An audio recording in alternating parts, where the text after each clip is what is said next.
So now I'd like to introduce our closing keynote guest, who is Stephanie Matthews. Stephanie is the executive director of A Tribe for Jazz, a Columbus organization that both preserves the legacy of jazz music and utilizes it as a catalyst for storytelling, community engagement, and we can still use this word, inclusiveness. Stephanie has a lifetime of experience as a photographer and creative director, and took an entrepreneurial, I guess was a better way to put it, turn in her own career when the opportunity arose to lead this unique cultural organization in Columbus. Stephanie will close out today's events by sharing her experiences and thoughts in a talk entitled Creative Resilience, Building the Fortitude to Weather Life's Storms. So Stephanie, please come on up.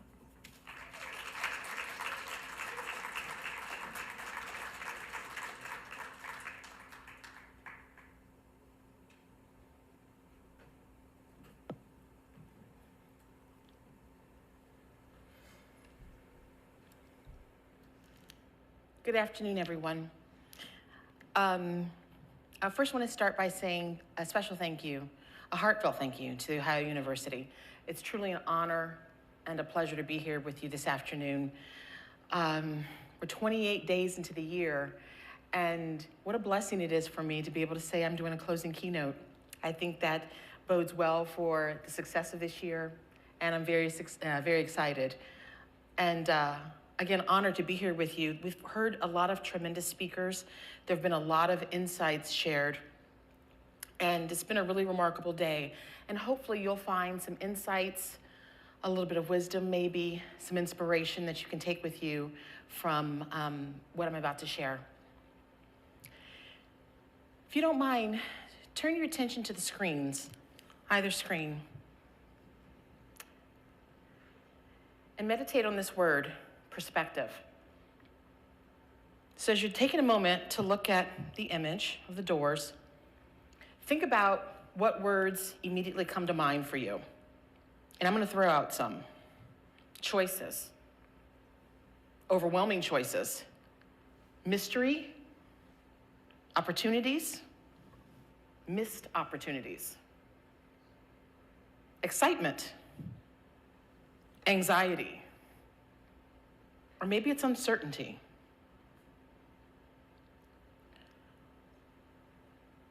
But today, let's focus on the positive. Let's assume this image represents opportunity. It's an opportunity you're excited for, that will change your life. This is the big one. This is the one that is going to open all the doors. And in your excitement, you have decided to take that first step. But you get stuck. As artists, we often get stuck. You've analyzed and reasoned. You've looked at this opportunity from all sides. You've reasoned, what if I do this and I do that? And maybe you've ran scenarios and models and forecasts, and you did all the dreaming out, and all of that is amazing and necessary. But your focus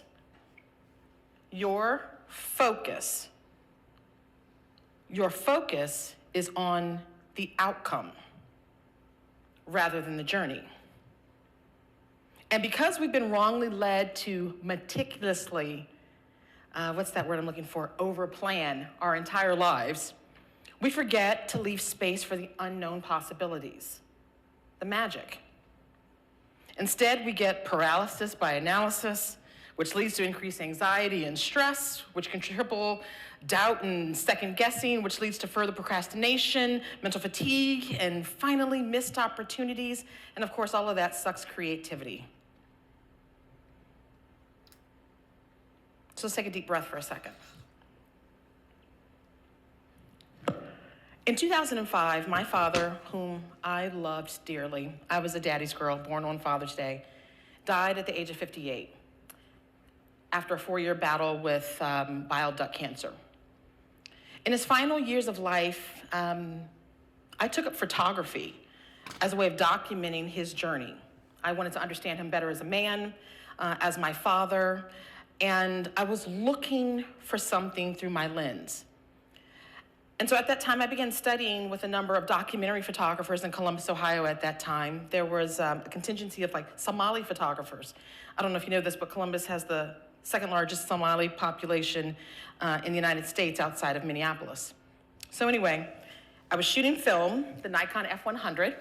I have since moved to Canon, but I was a film shooter, right? And these are the early days before digital.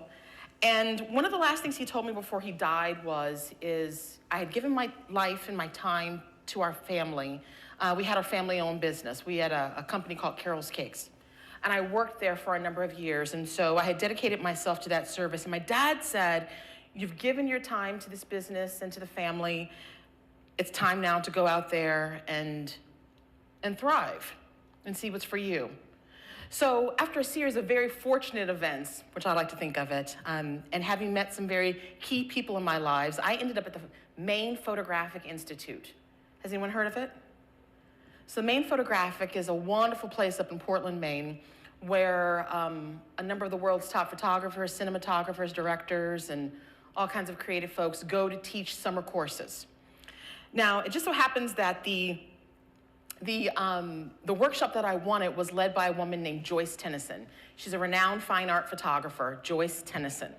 And I very much wanted to study with Joyce, and I reached out to a mentor of mine who's an architectural photographer who had lived in New York and worked with Joyce on the Pirelli calendar, and he made a call. He called her in real time and said, we know the workshop is sold out, but I've got somebody whose work is promising, and I'd love for you to take a look at her. And in that real time, she agreed. Now, Maine, it was all sold out. There was no place to stay. Joyce opened her home to me. This is a kindness I'll never forget. And for those weeks that I stayed there at the Maine Photographic, I lived in Joyce's house with her. And it was a profound experience having that one-on-one kind of interaction and time with a photographer at her level. She's world-renowned. And that was pretty incredible. And so after I studied with Joyce, I came back a second time and took another workshop, and she saw that I was putting in the work, and she says, I'm gonna make a call for you. And actually before that, I had gone to the Brooks Institute thinking I was gonna study photography. My degree was in broadcast journalism, radio and television. I got a bachelor's from the University of Toledo.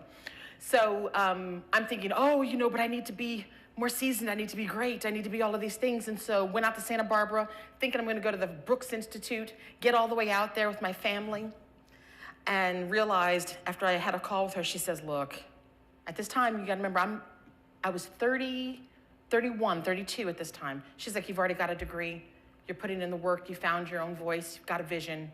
You don't need that extra degree, let alone the debt.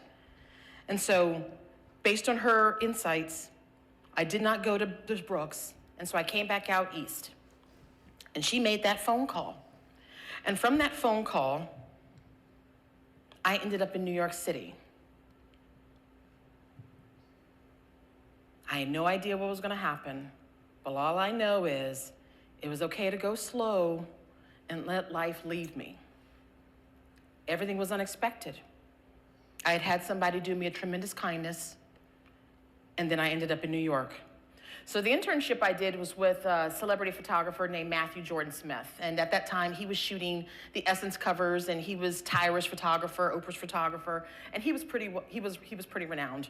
And so here I am as a 33-year-old intern at that point, living in New York City, and I'm running all around the city. And for those of you who've been there, uptown blocks are shorter than crosstown blocks. So, I'm hiking it all over the city, taking his book to go to PR agencies and reps and equipment and all the things, and it's hot, and New York is just, oh my God, in the summer it smells, and it was crazy.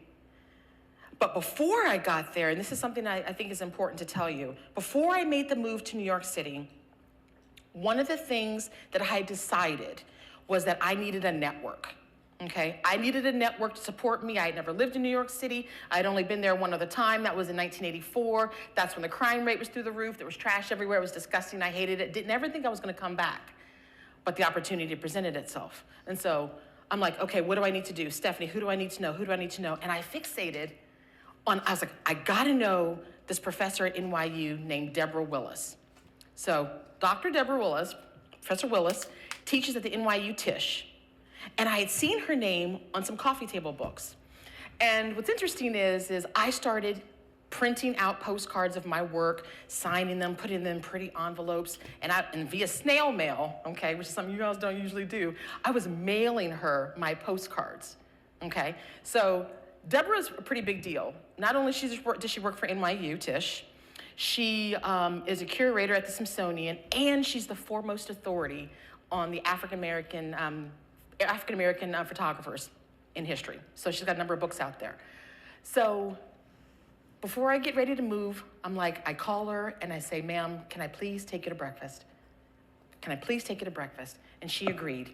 And when I got there to her office, it was very interesting. So I walk into the NYU and upstairs to her office and whatnot, and the postcards I had been sending her were on her corkboard. And I was like, man, that's nice. That's nice.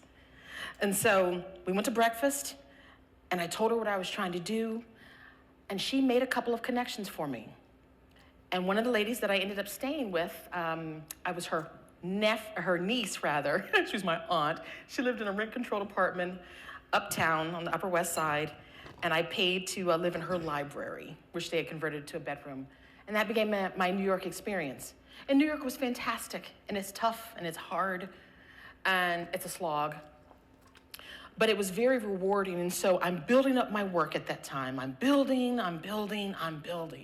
And so at 33 years old, I'm running around the city, I'm doing all the things, I'm creating networks, I'm talking to other creatives, I'm on Twitter like crazy and Facebook, and this is when the algorithms didn't really exist, so you could actually contact anybody you wanted to and meet people all over the country in like a real way and make connections, and it was incredible. And so I'm building creative teams and I'm doing all the things, and I'm doing this not having been formally trained. A lot of it was instinct. I had business acumen from working at the bakery, and I knew how to contact people and make kind of things happen. And so I utilized those skills. And so while I'm there, I'm honing my craft. And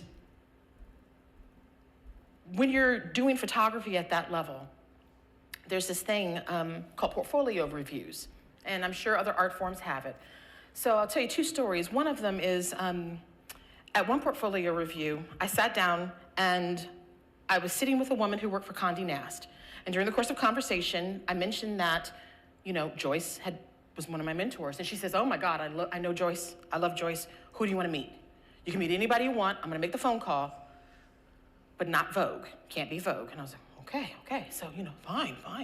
And so she gets on the phone call. She makes calls in real time. And I love that about people. And that's something that, it's happened to me so many times before, that's actually something that I do often for everyone that I meet who may need some assistance. If I can help open the door, I absolutely will. And I will call in real time. I will connect you, because that's how things get done.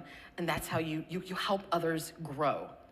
So here's what happened. She made a couple meetings for me. I'm not gonna tell you which magazines, but I took my portfolio book and all my pretty pictures, and I went to each meeting she set up. And every time I got to a meeting, they looked at me, they looked at the book, they went through the book, even though she had personally called and she was a pretty big deal. I'm like, okay, thanks. So that's just to say, even when someone opens a door for you, maybe it's for you, maybe it's not. And sometimes gatekeepers still won't let you in, but that's okay. You keep going. And so I did. And so I continued working, I continued honing, I continued building. And then there was another opportunity. A friend of mine who was a designer in LA knew a woman who was one of the top photo editors in the country. She consulted with the absolute top photographers there were, the ones whose images you see on billboards and in Harper's Bazaar and Vogue and all the things. And she called on a personal favor, and this woman decided, yes, I'll meet with you. You're gonna have to pay me. And you're gonna have to come to DC, because I'm gonna be in DC at the Smithsonian giving a lecture. So I said, that's fine. Got in the car, got money together, scraped it together, drove to DC, ready to sit down with this woman. She meets me over in off DuPont Circle somewhere. We go to a place, we sit down, and she's a tiny little itty bitty thing, and I'm sitting across from her, and I'm nervous, and I'm ready, because I'm ready to go to the next level. That was the decision that I made. I was ready to go to the next level. And so she's flipping through my book, looks at my website, keeps flipping. closes it, boom. Sits back in her chair and she says, "You're really talented, but I gotta tell you, you'll never be one of the top photographers in the world. You're Black, you're female, And you're happy. and you don't have any connections." And then she added, "And you're too nice. The fashion industry will eat you up." And so I remember I left that meeting and I went and sat in my car because I had driven to DC. And I sat in my car and you talking about devastated and feeling defeated. And it was there as I sat in my car that I started formulating a plan. But this was also a time when the winds of my career were changing. And so now that I think back on that shift, I realize that I had grit and resilience in that moment because it was then that I decided, okay, no, I can't change being Black, can't change being female, that's no problem, but I'm gonna double down. I'm gonna make every connection I can, I'm gonna work every person in my network, I'm gonna go to this event and that event, and I'm gonna make this happen, I'm gonna make this happen, this is my life, this is my journey. And so then I did double down. And what ended up happening is, it was a very lonely season of that rebuilding. When you put yourself and your work out there, you must always be careful not to let the world tell you who you are. And so it's very important not to seek the validation. You must absolutely know in your soul, yourself, that your worth and your value and what it is that you bring to the table. Unfortunately, and lesson learned, I was seeking validation. I was seeking that person I thought I needed, that champion, to help open the doors to get me to that next level. That's one method, sure, and it's worked for other people, just didn't work for me. And that's okay. But that whole thing forced me to a crossroads. Sitting there in my car, as I mentioned, devastated, I started to plan, right? I was forging that plan. And ultimately, at this crossroads, when I said I chose to double down, it led me down a path that was valuable in terms of experience and exposure, but ultimately it was short-lived and it wasn't the right move. Sometimes as artists, when we make choices that don't end up being the right ones, that lead to the next big thing or that success or all the money you were seeking or whatever validation, we shut down. But all of this is inputs. It's all fruitful. And so I believe in using setbacks as fuel to approach difficulties with optimism so that you can find unexpected, creative solutions. So I'm gonna put a pin in that for a second, and I'm gonna talk about the pandemic. So the day before the pandemic, before shutdown, I was shooting a campaign for Root Insurance with a film company called Loose Films. And then the pandemic hit and everything closed. You remember it, everything closed down. And so for a couple of weeks, I sat at home and like everybody, what do we do? What do we do? What do we do? The reality is I'm a freelance photographer. I was not repped by anyone, so I am a gig worker. And so I depend on income coming in, right? And there's nothing happening anywhere. One morning I woke up because I am, at my heart and core, a woman of faith. And I felt like I heard, go down the street and ask for a job. And I'm about to tell you something really wild because this is a really crazy story. Now I had come from shooting magazine covers and celebrities, and I didn't even put those magazine covers up. I don't care about the celebrity stuff, it doesn't matter. But I had come from shooting all of that, and during the pandemic, I took a job at like a value kind of dollar store down the street from my house. I needed some money to keep coming in, but I needed to be busy, right? I needed to be busy. For 2 years during the pandemic, I worked at this store. It was a fine-tuning season, okay? I ran into people from City Hall who knew me. I ran into clients who knew me, and they would walk in and they'd be like, what are you doing here? And I'm behind the counter and I'm serving people. serving being the key word, right? So I'm working there, and in that 2 years, I developed exponentially in terms of empathy, in terms of vulnerability, in terms of understanding how to serve people. I was, for me and my faith, praying with people. People would come and tell me when their loved ones died. And people, a lot of people, we lost during COVID and they died. I was serving the elderly, taking people's groceries out, paying for people's bills when they couldn't afford it. It was a tough time for everybody. But through that season, if I had not listened to my gut and chose a door that was completely unexpected, I wouldn't have met the two people who changed my life. So during the pandemic, working at this dollar store, humbled, completely humbled, okay?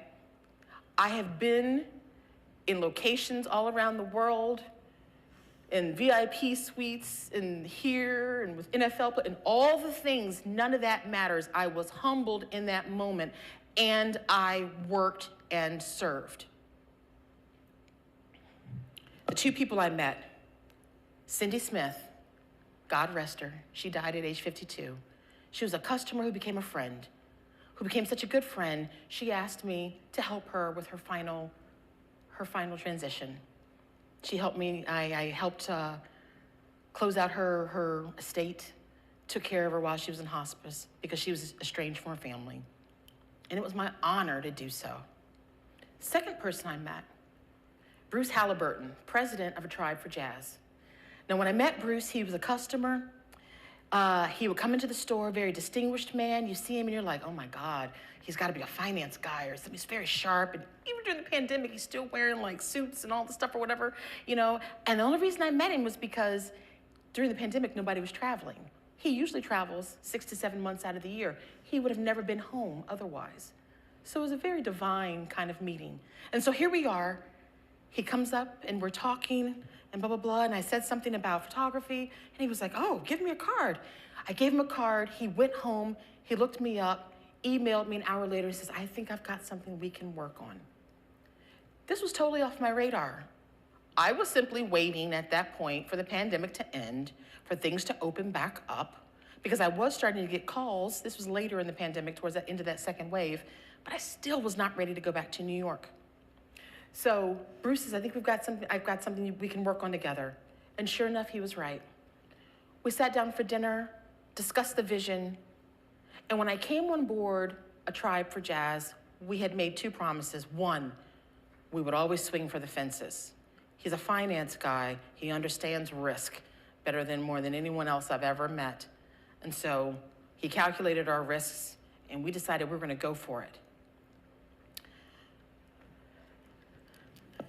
And that was that wonderful door that I decided to walk through, which ended up being the perfect one that led to me being the executive director of A Tribe for Jazz. So now the interesting thing about A Tribe for Jazz is we decided that we were going to go down the path less traveled. And keep in mind, at this point, I had been doing photography for almost 20 years. I was 48 when I met Bruce. 48 years old, and something new and unexpected had come my way, which ended up being the perfect opportunity that leveraged all of my skills from before. I even get to use my degree in broadcast journalism, radio, and TV. I'm on podcasts. I'm here speaking to you. I never minded public speaking. It's fun. And so all of those wonderful things. But outside of that, we decided, like I said, we would take the path least traveled. He loves Ralph Waldo Emerson. Do not go where the path may lead. Go instead where there is no path and leave a trail. And that's who we are as an organization. So A Tribe for Jazz. If you want to look at more of our work, feel free to visit our website, atribeforjazz.org.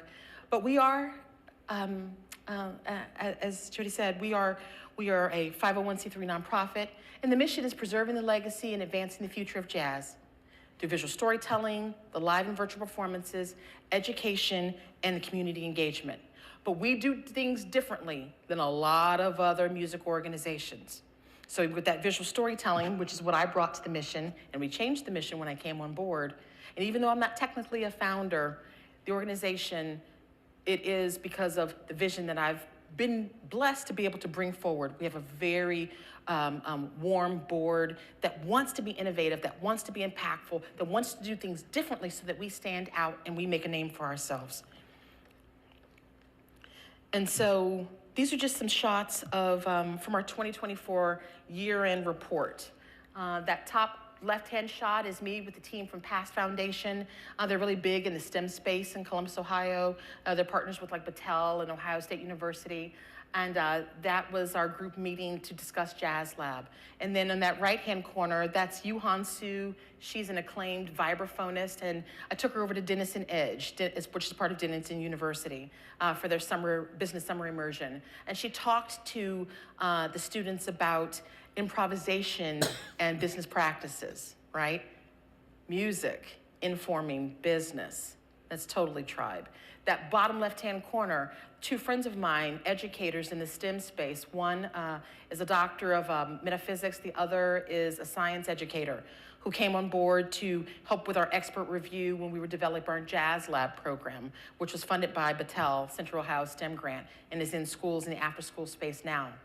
That middle image is an image from Jazz Lab, and that's from the VR day through our partners COSI, Center of Science and Industry. And in that bottom right corner, an image of Chris Davis, an acclaimed pianist at the Columbus Museum of Art. And so then we've been slowly, surely making a name for ourselves, going in front of city council, building community, building programs. There's Jazz Lab. It uses music, jazz music, as a gateway to teach STEM principles to elementary and middle school students. I'm fascinated by how the mind processes music.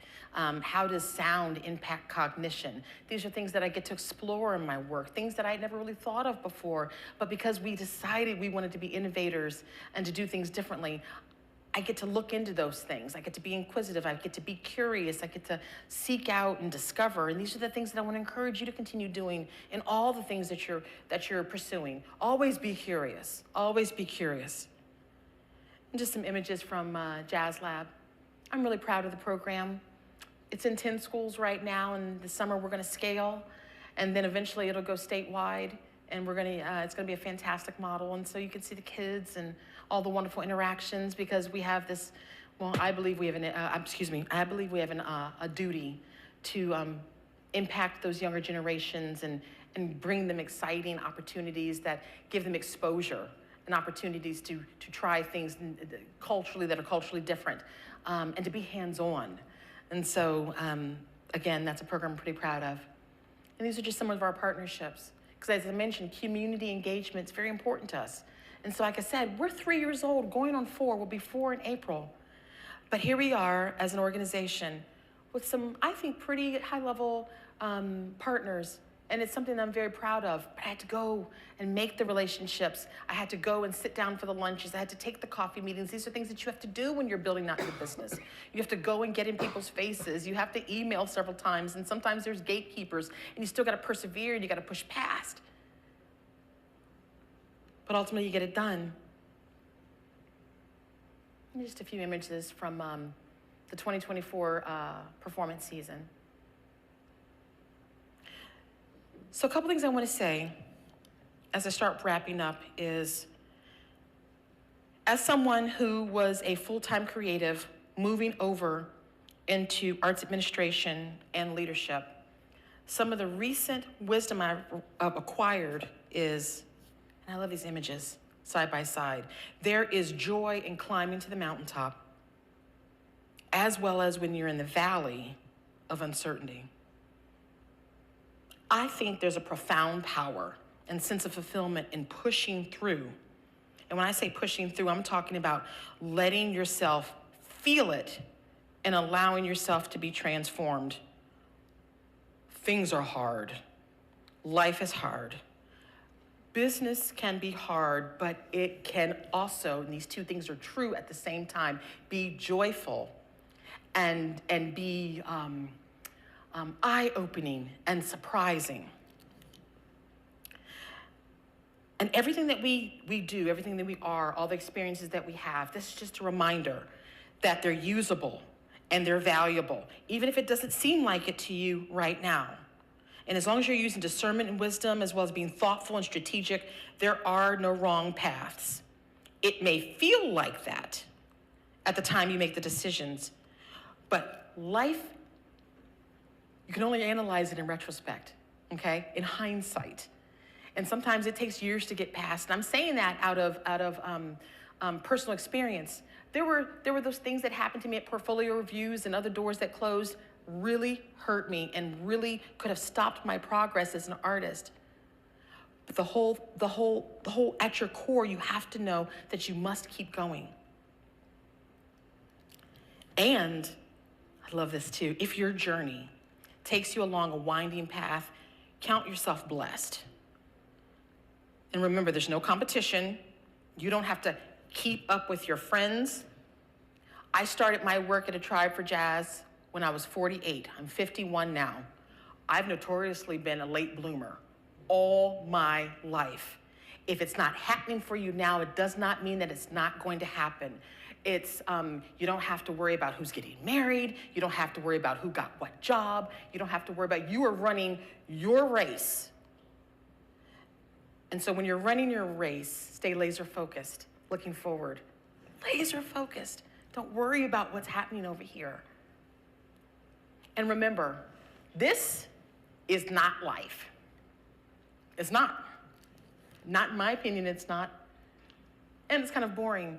This idea that, okay, if I do this, and then I do this, and I do this, and then I do this, and oh my God, I gotta do these two things. And this process, this idea that step by step by step, and this is true, but I'm just saying it's just not linear. In fact, I think life in our experiences looks more like this. A beautiful interconnected web of missteps, of great steps, of things that are all interconnected, that all work for our good towards whatever it is that we've been purposed to do. It's that. This flat thing, no. I use this when I'm in meetings all the time. I'm talking to people and I'm like, oh, no, I'm talking about 3 dimensions. I'm talking about space. These things overlap. Sometimes we plant seeds, different things that we're doing, different hopes that we have, projects, and sometimes we start them. And that's planting a seed, right? If anybody here knows about farming or taking care of flowers and gardens, some things are dormant. They're not dead. The ideas aren't dead. They may just not be right now. But you plant that seed, take care of it, keep going. Plant another seed over here. This is another idea. This is another idea over here. Okay, we're gonna do this, and I'm building this one up, and I'm building this one up, and this one, and maybe this one sits for a while, maybe this one sits for years. I've got ideas that I've written out completely, full-blown proposals. I'm sure others of you in the room have done the same things, especially administrators, you know. And they're sitting in the back burner. And every now and then they'll pop up, and I'm like, okay, that idea's still coming. It's just not right now. It's just not in this season. And so as you're moving through life, the pitfalls and the potholes, and you scrape your knee and you fall down, and sometimes it's smooth. Look at that, beautiful, calm and tranquil. It's like stepping stones. All the doors just seem to line up and things keep going and you just proceed ahead. But you have to remember, and I love this quote. Does anybody watch The Agency on Paramount? Anybody? No? Michael Fassbender's new show? Does anybody know what it is? No? You're so busy studying, you don't have time to binge. It's fine. So there's a new show called The Agency, and it's about the CIA, and it's scary. It's so scary because it's probably the reality of what the CIA is. And in their finale last week in this episode, one of the characters' name is Owen. There's this whole series of events that happens, right? I mean, carefully laid plans. They've got all the people in place. They're gonna do this rescue and this whole thing and whatever, and they gotta take this guy out and all this stuff or whatever. And on screen, as they're watching it from CIA headquarters or wherever they are in London at that time, mass chaos breaks out. And the character Owen, I think it's like so brilliant. He says, it appears we've been overtaken by events. And I was like, pause, rewind. Man, man, that's brilliant, because that's the reality of life, right? Things can seem to be going well and going right, and all of a sudden, unexpected things happen. Storms, chaos, politics, fighting for freedoms. All these things are constantly swarming around us. The economy. And what you have to remember is, and this is something that I learned in a leadership class, is this idea of VUCA. VUCA stands for volatility, this is an acronym, volatility, uncertainty, complexity, and ambiguity. And they use it in the military, and it's the Marines, God bless you. And so they use it in the military. And basically what VUCA is saying is that these things are literally happening around us all the time, all the time. This is the reality of life. Right now, it seems safe and it's calm and maybe things are relatively easy, but when you go into the real world, you'll have to deal with these complexities. And this is what happens in life. And I meant to add a slide. I wanted to add a slide of somebody standing in the middle of a street and there's people just whizzing past them and the wind blowing, because that's the reality. That's how life feels sometimes, right? But even so, we have to stand firm. Again, my hope for you is that you continue to always stand firm, and when you're weathering these storms, and keep your eyes focused on the horizon. Look at that, isn't it beautiful? Look far, far, and look wide. And don't forget to stay the course.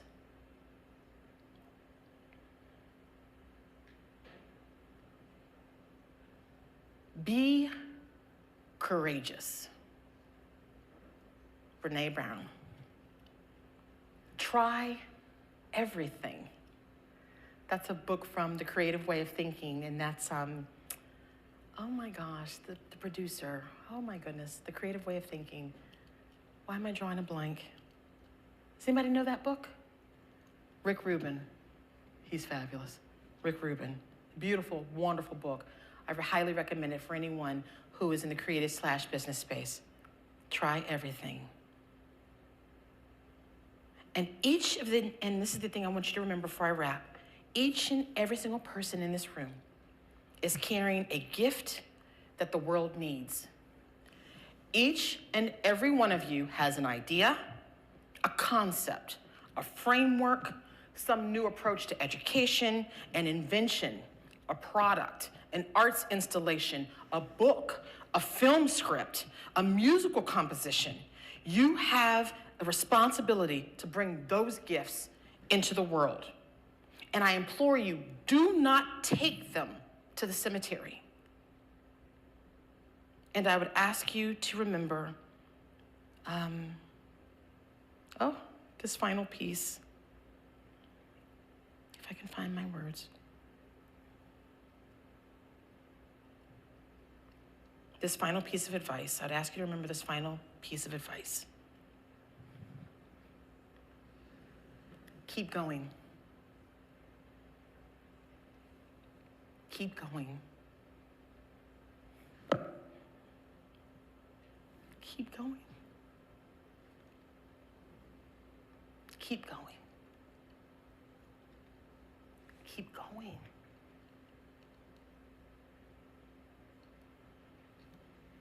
Thank you.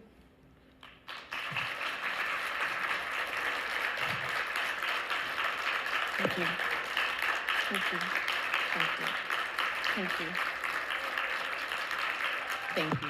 Thank you.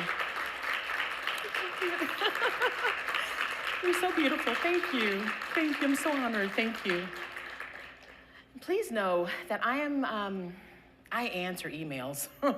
I love mentoring young people. If you're looking for some thought partnership or want to kick around some ideas, or maybe you're having a hard time with the project, and if you ever just need anything, take a screenshot, snap of the screen. You can email me, reach out.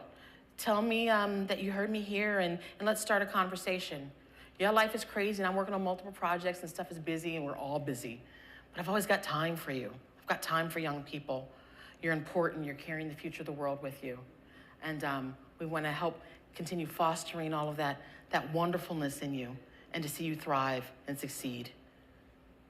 So yeah. Is there any questions? Anyone? No?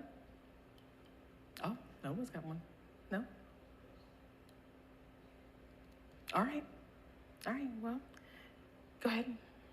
Well, thank you again, Stephanie, for coming, and thank you all for being part of the festival or the summit today. From Liz and I both, it's been a lot of fun. We've had great discussions all day long. If you've been here with us today, you've seen that we've had some amazing speakers, and Stephanie, this was incredible. Thank you. I mean, Thank you've given me plenty to think about. So I Thank you, appreciate everyone. so much Thank having you. you at the very end Thank today you. to put a capstone on all of this for us. It's my honor. My honor. I'll be around Thank- if you want to talk to me. Yep. We'll be outside for reception. Please take this time to grab a hold of some of our guest speakers and have a chat with them in person. Thank you all for being here. We'll see you in 2 years.